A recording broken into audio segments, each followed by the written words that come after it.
تو اس نے آج ہم لوگوں کو اپنے ایک اہم فریضے کی ادائیگی کے بعد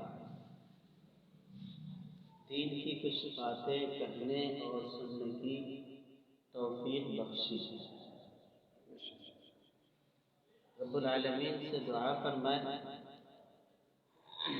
کہ وہ مجھ ناچیز سے کچھ ایسی باتیں کہلوا لیں جو ہمارے لیے بھی کارآمد ہوں اور آپ کے لیے بھی مفید ہوں اور عمل کرنا آسان ہو۔ میں نے قرآن کریم کی مختلف جگہوں سے آیتیں تلاوت کی اور نبی کریم صلی اللہ علیہ وسلم کے 2 ارشادات پیش کیے۔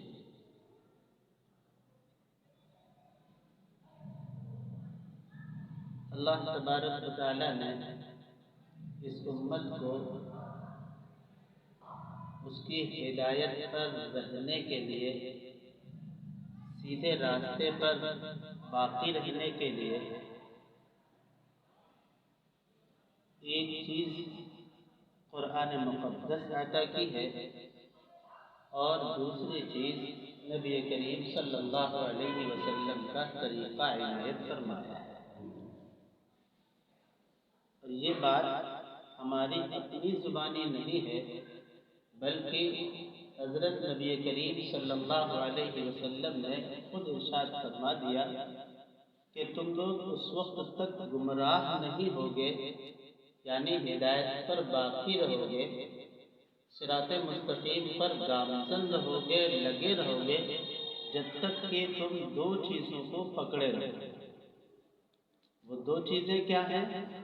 ایک کتاب اللہ ہے یعنی قرآن کریم، اور دوسری سنت رسول اللہ ہے، طریقہ نبوی ہے۔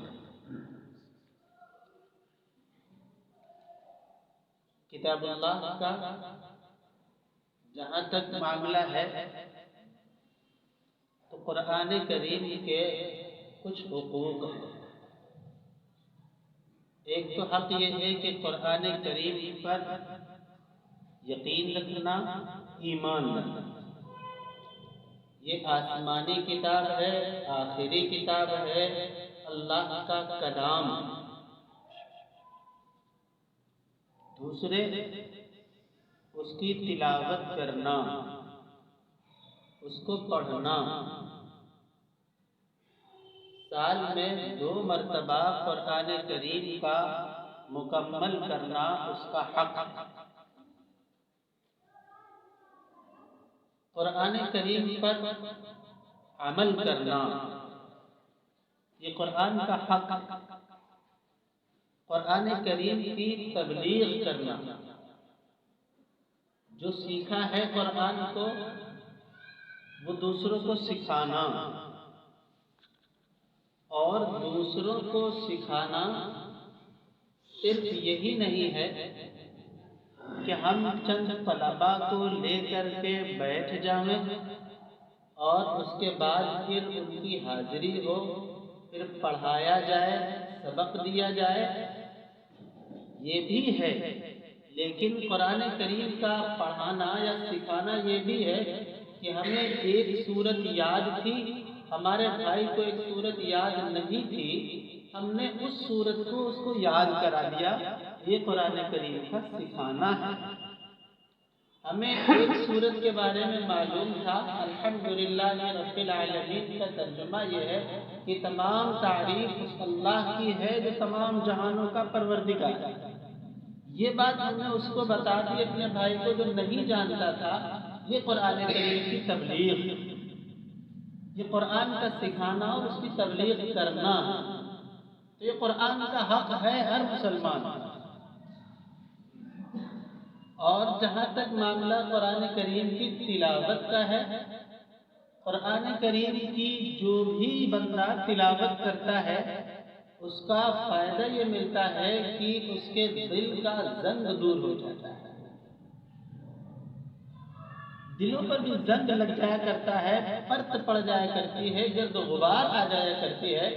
جس طریقے سے ایک پتھر پر اگر اس کی صفائی نہیں کی جاتی ہے تو دھیرے دھیرے گرد و غبار پڑ جاتا ہے، گرد آلود ہو جاتا ہے۔ اس کی صفائی کے لیے کپڑے کی، پانی کی ضرورت پڑتی ہے۔ دلوں میں بھی زنگ لگ جاتا ہے، دنیا میں اور اس کی دنیا کی چیزوں میں لگ کر کے شیطانی وساوس کا شکار ہو کر کے انسانوں کے دلوں میں زنگ لگ جاتا ہے۔ قرآن کریم کی تلاوت ان دلوں کے لگے ہوئے زنگ کو صاف کر دیتی ہے۔ اسی طریقے سے قرآن کریم کی تلاوت سے سکون ملتا ہے، قرار ملتا ہے، اطمینان حاصل ہوتا ہے، اور اخروی فائدہ یہ ملتا ہے کہ نامہ اعمال میں نیکیوں کا انبار لگ جاتا ہے۔ نیکیاں نہیں بلکہ نیکیوں کا انبار لگ جاتا ہے۔ چند منٹ انسان خرچ کر لیتا ہے اور اس کے بدلے میں اللہ تبارک و تعالیٰ اس کے نامہ اعمال میں اتنی نیکیاں لکھ دیتا ہے، فرشتے اس کے نامہ اعمال میں اتنی نیکیاں درج کر دیتے ہیں کہ انسان ان کو شمار نہیں کر سکتا۔ اگر ابھی یہ سوال کیا جائے کہ سورہ فاتحہ الحمدللہ رب العالمین میں کل کتنے حروف ہیں، تو یہ کوئی گننے کی چیز نہیں ہے، نہیں معلوم ہے۔ اگر گن کر کے شمار کیا جائے تو بتایا یہ گیا کہ ایک حرف پر 10 نیکیاں ملتی ہیں۔ آپ چاہے اس کو سمجھ کر پڑھ رہے ہوں یا ناسمجھی میں پڑھ رہے ہوں، ترجمہ جان رہے ہوں یا نہ جان رہے ہوں، ایک حرف الف جو پڑھا گیا، الحمد کا الف پڑھا گیا، اس الف کے عوض میں اللہ تبارک و تعالیٰ 10 نیکیاں دیتے ہیں۔ سورہ فاتحہ پڑھنے میں کتنا وقت لگے گا؟ 1 منٹ بھی نہیں خرچ ہوگا، اس سے پہلے ہی سورہ فاتحہ مکمل ہو جائے گی۔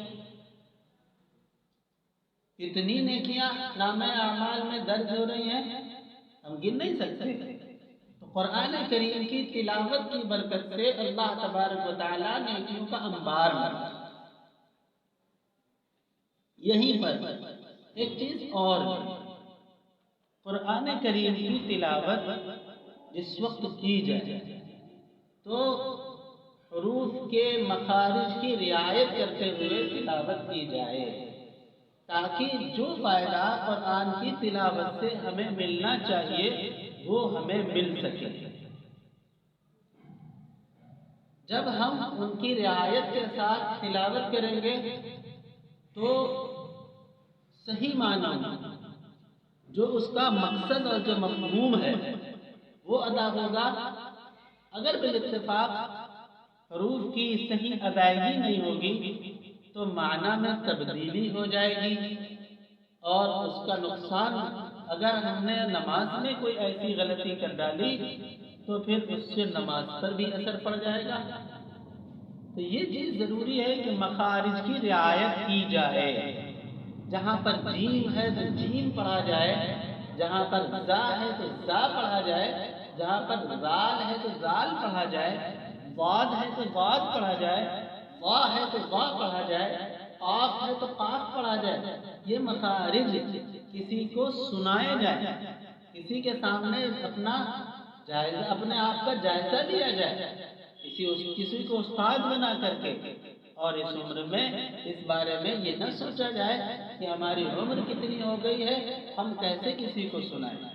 نہیں، جب انسان کو یہ احساس خالی ہو جاتا ہے کہ ہمیں کوئی بیماری لگ گئی، جب انسان کو یہ احساس ہو جاتا ہے کہ ہمیں کوئی بیماری لگ گئی ہے تو وہ ڈاکٹر کے پاس جاتا ہے، اور ڈاکٹر یہ کہتا ہے کہ اپنا ایکس رے کرا لو، الٹرا ساؤنڈ کرا لو، چیک اپ کرا لو، تو وہ ڈاکٹر کے مشورے کے مطابق چلا جاتا ہے، چیک اپ کراتا ہے، ایکس رے کراتا ہے، جانچ کراتا ہے اور رپورٹ لے لیتا ہے۔ تو ہم قرآن کریم کس انداز سے پڑھ رہے ہیں، ہماری قرآن کریم کا معاملہ کیسا ہے، ہماری تلاوت مخارج کے مطابق ہو رہی ہے یا نہیں ہو رہی ہے، اس بارے میں ہمیں اپنا ایکس رے کرانا چاہیے، اپنا چیک اپ کرانا چاہیے، اپنی جانچ کرنی چاہیے، تاکہ جو قرآن کے اثرات ہیں، جو قرآن کے فوائد ہیں، جو قرآن کی جو خصوصیات ہیں وہ ہمارے ساتھ شامل ہیں۔ بسا اوقات آدمی تلاوت کر رہا ہے، سالہ سال سے تلاوت کرتا چلا آ رہا ہے، لیکن اس نے بچپن میں یاد کیا تھا، کوئی غلط چیز یاد کر بیٹھا، اب وہ خاموشی کے ساتھ نماز میں پڑھ رہا ہے، اکیلے میں خود تلاوت کیے لے رہا ہے، اور وہی غلطی اس کی چلتی چلی جا رہی ہے۔ وہ تو سمجھ رہا ہے کہ ہم صحیح پڑھ رہے ہیں، لیکن وہ غلط پڑھ رہا ہے، اور اس کے نتیجے میں وہ غلط پڑھتا چلا جاتا ہے۔ نماز میں پڑھ رہا ہے تو ممکن ہے کہ نماز بھی خطرے میں پڑ رہی ہے۔ تو چاہیے یہ کہ اپنی قرآن کی تلاوت کا جائزہ لے لے، جانچ لے، پرکھ لے، اور اس میں کسی قسم کی کوئی شرم، کوئی جھجک کی پرواہ بالکل نہ کرے۔ اللہ تبارک و تعالیٰ نے فرمایا وَرَتِّلِ الْقُرْآنَ تَرْتِيلًا، قرآن کریم کو ترتیل کے ساتھ ٹھہر ٹھہر کر پڑھو۔ مقصد یہی ہے کہ مخارج کی رعایت کے ساتھ، زیر زبر حرکات سکنات کی رعایت کے ساتھ، جہاں پر مد ہے مد کے ساتھ، اس طریقے سے پڑھو۔ جب اس طریقے سے پڑھو گے تو اللہ تبارک و تعالیٰ کا فیض، اللہ کی طرف سے سکینہ نازل ہوگی، رحمتیں نازل ہوگی، بے پناہ برکتیں اللہ کی طرف سے نازل ہوگی، اور پھر اس کے اثرات یہ ہوں گے کہ وہ دلوں کے سکون کا، اطمینان کا ذریعہ،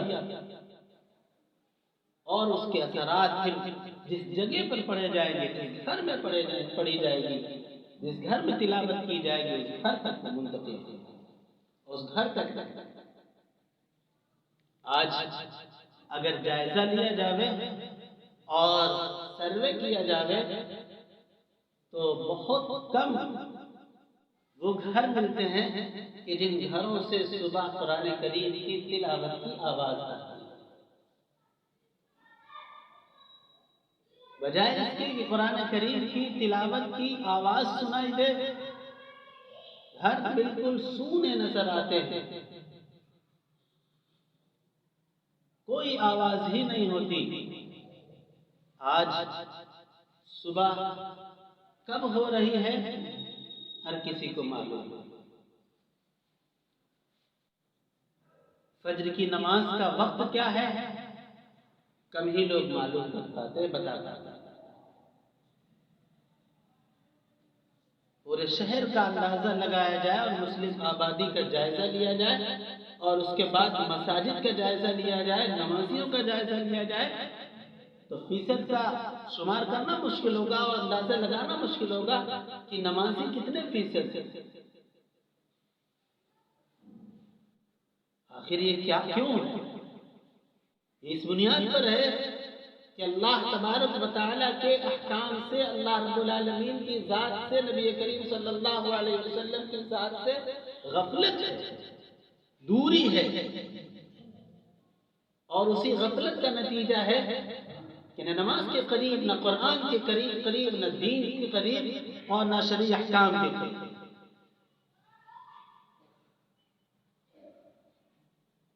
ہم جب نماز پڑھتے ہیں تو نماز میں ہم کہتے ہیں، لیکن ہمارے دلوں پر اس کا کیا اثر ہوتا ہے؟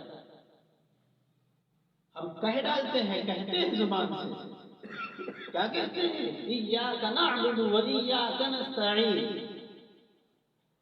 ہم کہتے ہیں کہ اے پروردگار عالم، ہم تیری ہی عبادت کرتے ہیں اور تجھی سے مدد چاہتے ہیں، لیکن اس کا اثر کیا ہمارے دلوں پر ہوتا؟ ہم احساس کے ساتھ پڑھتے ہیں؟ نہیں پڑھتے۔ عزیزو، حضرت تشریف لے آئے انشاءاللہ۔